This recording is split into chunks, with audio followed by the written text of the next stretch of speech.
Welcome to Water in the Desert, and our first in a series of talks around trauma and tools to heal. I got Marianne with me, my partner in crime here at Water in the Desert, and today we're going to talk about trauma, which is basically the foundation for the work that we're doing here at Water in the Desert. So we're going to also invite you to ask questions and post them to this video so that we can continue our conversations and provide you with the best information and the best tools so that we can all continue our healing journey together. Welcome, Marianne. Okay. So I think I want to start off the first question with what is trauma, if you can explain for. So trauma is wounding, and when we are wounded in a variety of ways, it happens. We can be wounded through childhood abuse. We can be wounded through a traumatic experience such as losing a child or being in a car accident or even breaking up with somebody that was really important to us. We can also be wounded just by an event that happened, getting fired from a job or breaking up with a really close friend or losing a pet. All of these things create trauma with us that create a wound. So what we're talking about here is how we work with those wounds, integrate the trauma, and heal it. One of the most important things that we're going to be doing here in terms of the work around trauma is we're going to do a lot of inner child work and go back to the wounded child that typically we leave behind. What happens when we're traumatized as children is that we disassociate from that moment in time in order to survive. Mm-hmm. So our survival relies on adults. If it's an adult that traumatizes us, we can't wrap our head around the fact that an adult is the person that's in the wrong. And that we typically, as children, take it on ourselves and we leave behind that moment in our life so that we can survive. What happens is it gets trapped in our energy systems and somatically in our bodies as well. And so we kind of move into adulthood without recognizing we're carrying that trauma. And in so doing, instead, our brains get wired to that trauma. Mm-hmm. And we start to, or we continue to act in the way that our brains are wired in a variety of ways. For example, the reason that I started the work that I'm bringing to our Water in the Desert friends is because I recognized that I was a codependent and that I relied on outside sources for my validation and a lot of other things. It's kind of there's a lot of a gestalt to codependence, which we'll talk about. But so trauma is kind of, right now, I think the most important aspect of the trauma we're going to be talking about is childhood trauma. I like that. So what's making you want to reach out to others about, trauma, how to heal, and create this website where they can find all of these healing tools in one place? We have a crisis on our hands here, certainly in this country and globally, of generational trauma. When we look at the high levels of war, of disenfranchised people, of just in general poverty and suffering, this trauma doesn't just exist within one person.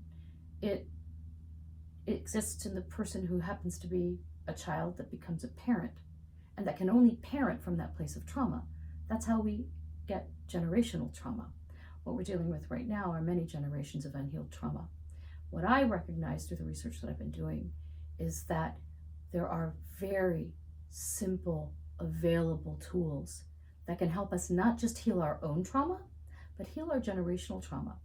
In other words, we can heal in the quantum field, really. I know it sounds hokey, but it's not.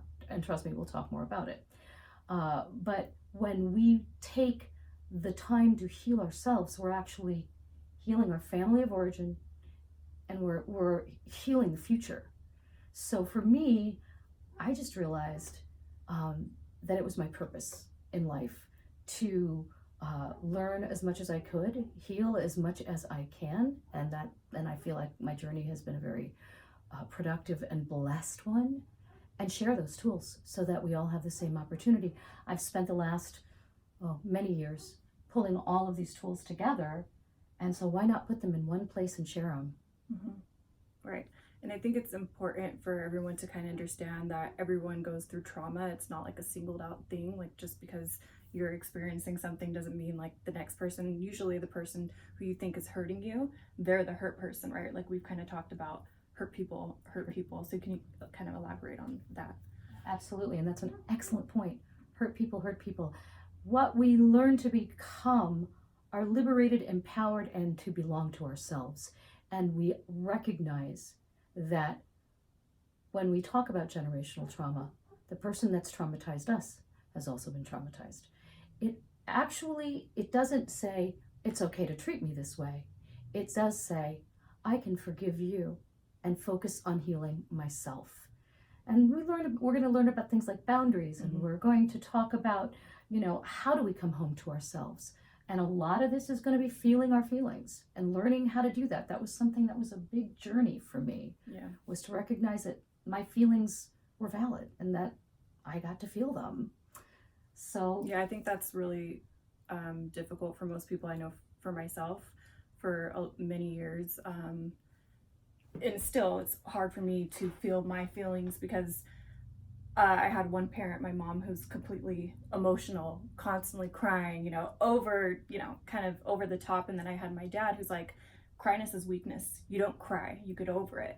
So I kind of had those two extremes. And over time, I just kind of learned to sort of numb those things because my feelings didn't matter. My mom's feelings mattered more than mine because she was always hurt. She was going through more than I was. My dad, just didn't want to hear it, didn't want to deal with it. So I kind of always learned not to communicate the way I was feeling because it didn't really matter, right? Or at least I thought. But now that I've met Laura and we've had these discussions, I'm starting to realize that those feelings are valid and I need to learn to listen to them. And there's certain signs that she's told me to look out for, which I really appreciate. And one of them is the gut feeling. Sure.